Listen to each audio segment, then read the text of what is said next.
Hey guys, this is LT Productions and we are back with another episode of Game Reviewer. This time around we will be having a look at one of my favourite games of all time, The Witcher 3 Wild Hunt, and discuss whether it's worth your time or not based on the following things: gameplay, the game world, story, atmosphere, mechanics, and additional content. Don't worry, this is a spoiler-free video when it comes to the story, but things such as game and mechanics will be spoiled, which essentially means explained, but you get my point. However, before we start, please note that the gameplay shown in this video will not be from the vanilla version of the game, which is essentially the launch version of the game. I have a lot of mods installed which alter the gameplay, graphics and visual aspects of the game, which are much different from the vanilla version of the game, and alters the game experience for the better or worse, which ultimately comes down to your personal opinion. I'll add an extra section on after we've completed all of the previously mentioned ones in order to shortly discuss the mod support for the game. You should also note that the mod support for this game is only available for PC users. With this in mind, sit back, relax, and enjoy.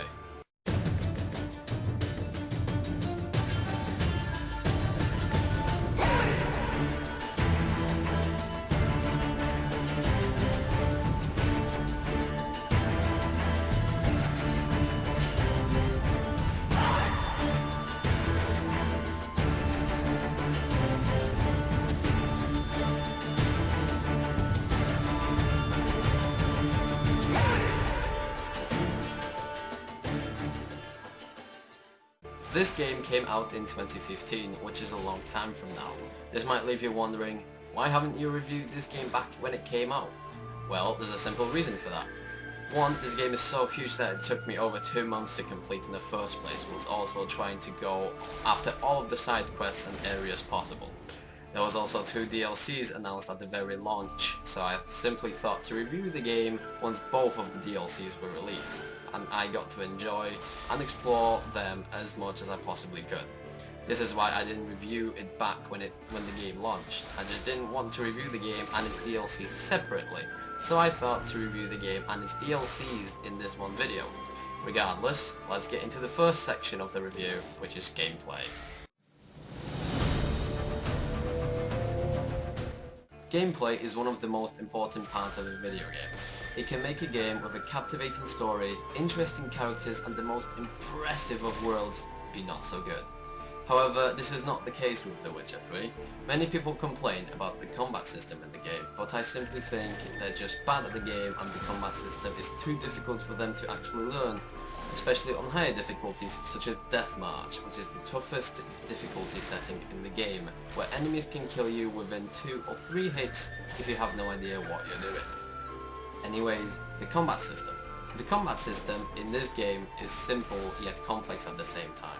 The simple part comes from how easy it is to master the system, and the complex part comes from the timing of the parries you can perform on humanoid enemies within the game. At the beginning of the game, you have a choice to either go with the tutorial or completely skip it, which I personally wouldn't recommend.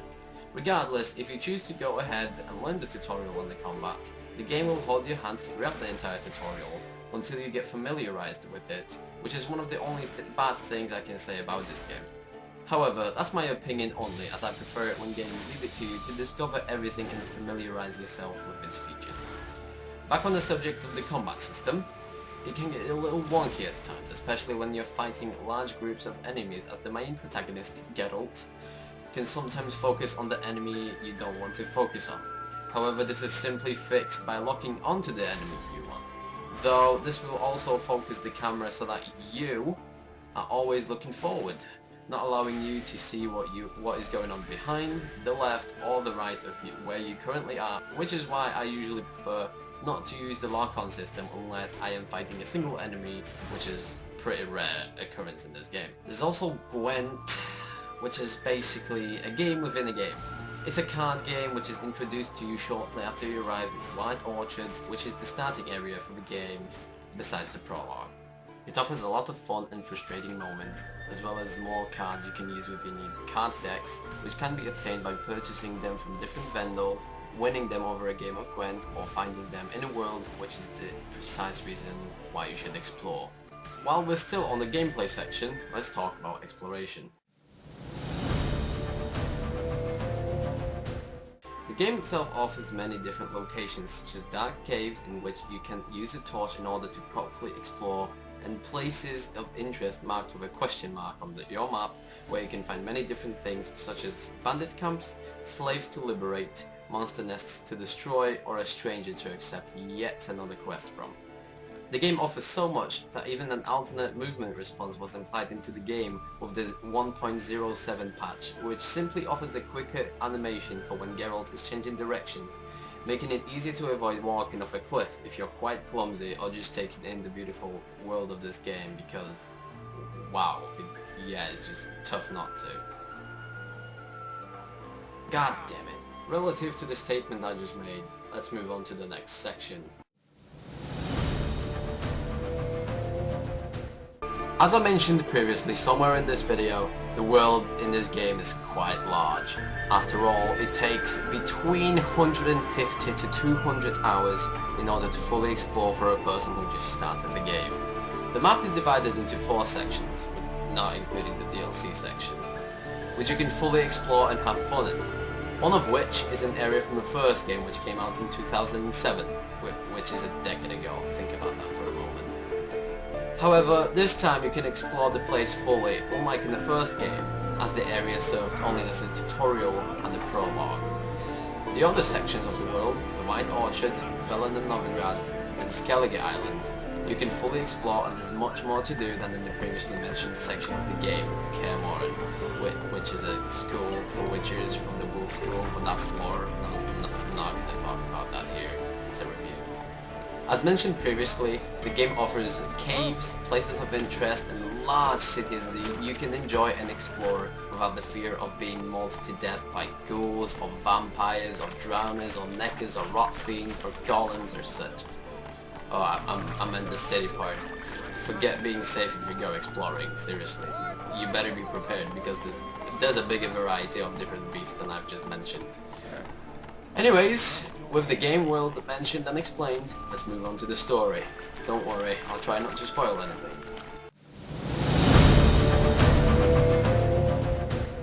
In the third installment of the franchise, Geralt is reunited with Yennefer and learns of the return of Ciri, his adopted daughter with special powers. Yennefer has been briefly mentioned in the second game, while Ciri wasn't mentioned at all in either of the games up until now, which might leave you wondering why it's such a big deal. Well, book nerds rejoice, because both of these characters were a huge part of the Witcher books, which is why many Witcher fans were extremely excited for this game. But hey, this isn't the story, we're going off track. So yeah, you reunite with Yennefer and learn of the return of Ciri, and basically you must save her before it's too late, as a group of bad elves known as the Wild Hunt, look at the title, are looking for her and plan to use her blood, which grants Ciri her special powers of time travel, hence why she's considered the Lady of Time and Space by people close to her, to open the portal between the monster world and the human world. The reason there are so many different types of monsters in the human world is because of an event called the Conjunction of Spheres, which happened even before the books, but again, going off track with the story. So, given the quest to find Ciri by her own father, Geralt is giving clues where to start. Velen, Novigrad, and the Skellige Islands. Geralt goes out to search every nook and cranny of those areas in order to find any information regarding Ciri, and essentially, he finds her. Your adopted daughter and the entire world is in grave danger. Play some Gwent. But yeah, that's as much of the story as I can tell you without spoiling anything. On to the next section.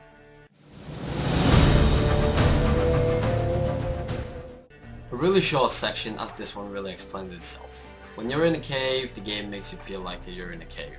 When you're in a city, the game makes it so you feel like you're in a city. And when you're in a swamp, well, you get my point.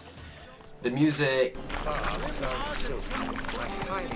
the ambiance, the inhabitants, the city part, all make you feel like you're actually there and nothing breaks the immersion. It's simply fantastic, and the game does an excellent job shifting the music as well as the lighting in between areas that you are entering. Well, more than halfway there. The next section is the mechanics of the game. This section will be relative to the previous sections, which are the combat system and exploration. The reason I didn't explain the mechanics before is because of the script structure, and so I could add another section to the review. But anyways, let's get to it. The two mechanics I will explain in this section are the Witcher senses and crossbow use in combat. So, the Witcher senses. This mechanic is a brand new one, never before introduced in the franchise up until now. It lets you see and hear what witches would see, which again immerses you even more into the world of The Witcher. This brand new feature makes you feel like a real Witcher in the game, as when you activate it you see things better than a normal person would, and you hear things much better from a much further distance. Next, the crossbow combat. Sometime during the prologue, you get given a crossbow. It allows you to damage your enemies from a distance. You may also increase the damage of the crossbow by crafting more powerful ones with different statistics, as well as finding different types of bolts which have different effects upon the enemies you use it on. Although a never before seen feature and mechanic in the franchise up until now, it is not extremely vital to use, nor is it really useful unless you want to ground a flying enemy, as crossbows deal minimal damage regardless of what you might do in order to alter the damage dealt. You may also unlock and master new skills for the crossbow as you level up. You may choose to unlock the skill which slows down time whenever you aim with the crossbow, increase the critical damage dealt, or even disable the abilities of certain enemies for a short period of time. The game allows you to play with many different builds, so go wild. On to the next section.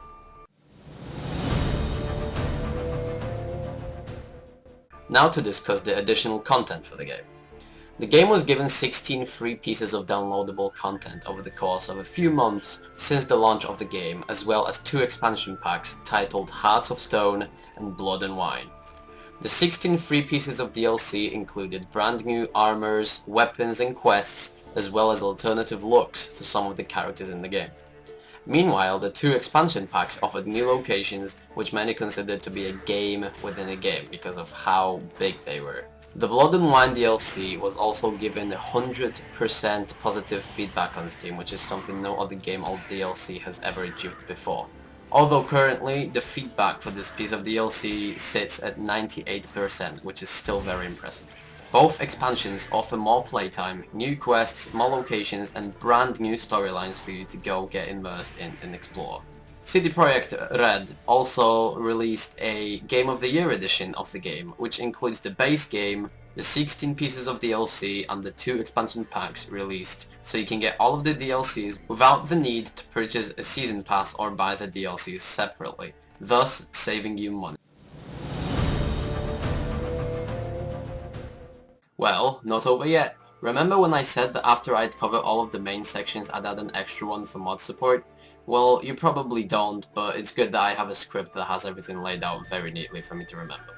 Anyways, I'm not going to get into a lot of detail in this section, as I think it's always much better to try out the mods for yourself and see how they'd suit your playstyle.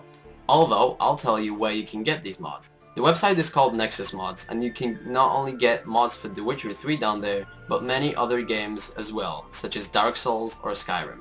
So here we are, at the very end of the review for The Witcher 3 Wild Hunt. I've covered everything as well as I could without spoiling anything for you, so now it's up to you to decide whether the game is worth your money and time or not. This was LT Productions, and I'll see you on the next Game Reviewer episode.